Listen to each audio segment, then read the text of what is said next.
Assalamualaikum warahmatullahi wabarakatuh. Salam sehat, sejahtera selalu teman-teman dimanapun Anda berada. Ini sambil menunggu mertua ini mengantar kontrol rutin di rumah sakit Wafah Husada di Kepanjen Malang. Kehidupan ini teman-teman, kalau kita ingin hidup yang sehat, ini kebetulan mertua saya usianya sudah 83 tahun. Artinya kalau kita ingin memiliki umur yang panjang, ini berdasarkan riset dari beberapa ahli, baik yang ada di Indonesia, di Jepang, di Amerika, di Italia. Itu memang ada kebiasaan-kebiasaan yang harus kita lakukan kalau kita ingin memiliki usia yang panjang. Yang pertama itu adalah kita harus konsisten, istiqomah bahasa di agama Islam ya. Konsisten dalam kita bangun pagi. Jadi kita harus bangun lebih awal. Kalau orang Islam biasanya bangunnya bisa jam setengah 4 atau jam 4. Maka setelah bangun pagi, biasanya kalau orang Islam itu adalah mandi, terus sholat tahajud. Itu yang dia lakukan sambil menunggu untuk melakukan sholat subuh. Bagi yang beragama lain mungkin bisa melakukan kegiatan-kegiatan yang ringan lainnya. Itu yang pertama, jadi kita harus konsisten bangun pagi, terus mandi. Itu yang pertama ya. Terus yang kedua adalah usahakan kita setelah bangun, itu kan pasti dalam waktu kita tidur, itu ada proses masian dalam tubuh kita. Maka kita siapkan dengan minum air putih. Minum air putih ini sebenarnya bisa kita lakukan di sela-sela kita pada waktu tidur. Karena biar tidak mengalami yang namanya dehidrasi kecil. Untuk minum air putih ini memang sebaiknya yang hangat, yang hangat. Tapi kalau misalkan tidak ada ya tidak apa-apa yang dingin. Kalau saya biasanya adalah eh, sama istri dibikinkan minuman. Itu kadang-kadang dari propolis, kadang-kadang dari daun-daunan seperti daun salam, kadang-kadang daun seledri. Bahkan kami kemarin dibelikan oleh putri saya beberapa, yaitu daun-daun kering seperti daun kelor. Itu bisa kita minum setiap pagi ya. Itu yang kedua, kita biasakan dengan minum minuman yang hangat atau air putih. Itu yang kedua, agar pencernakan di dalam usus kita itu bersih dulu. Itu hampir semua orang-orang yang usianya panjang di Jepang sampai 90, ada yang 100, di Italia juga itu memiliki kebiasaan seperti itu.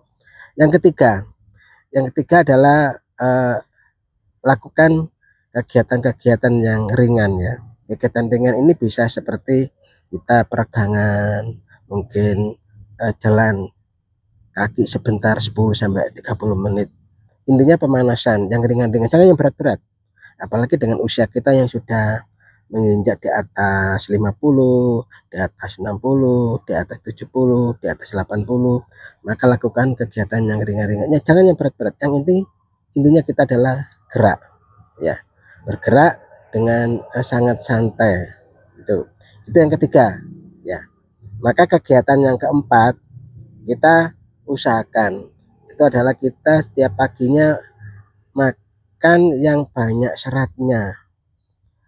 Artinya saya kalau pagi itu biasanya istri menyiapkan makanan, baik itu sayuran maupun tempe maupun tahu. Saya nasinya sedikit, saya makannya nasinya sedikit, terus sayur, ada buah, dan buah pisang ini yang selalu istri siap di rumah.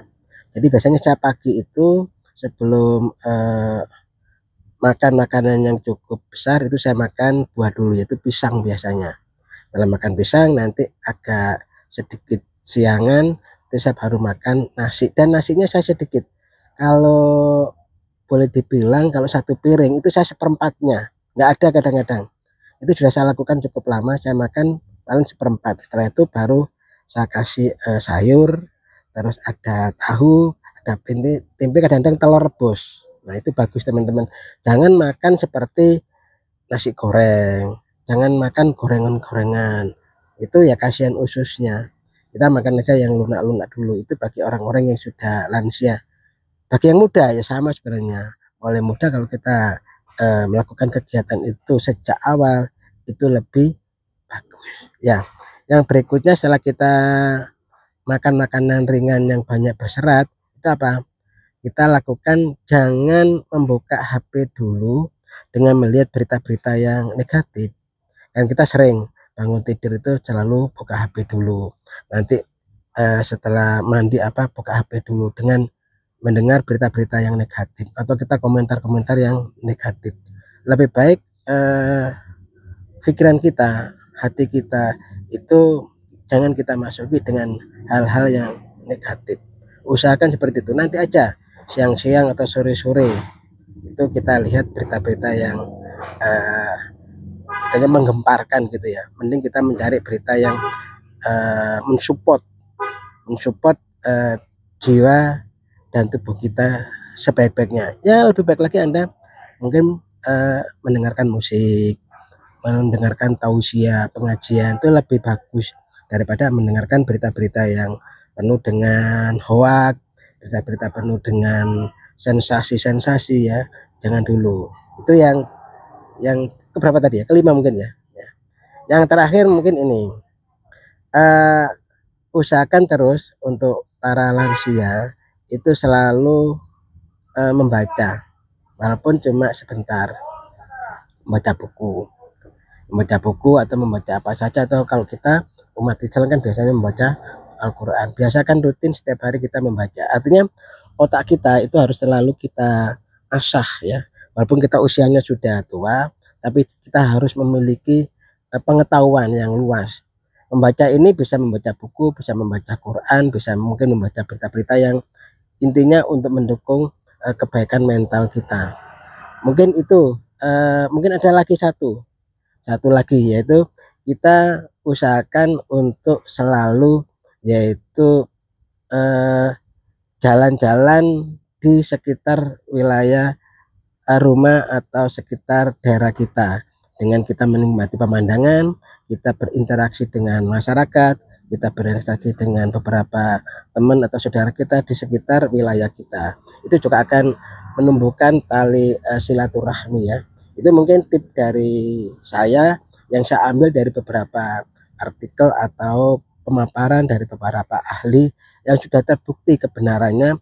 Orang yang memiliki usia yang panjang itu adalah melakukan seperti ini. Maka itu sudah beberapa kali saya lakukan kegiatan itu. Sekian, assalamualaikum warahmatullahi wabarakatuh.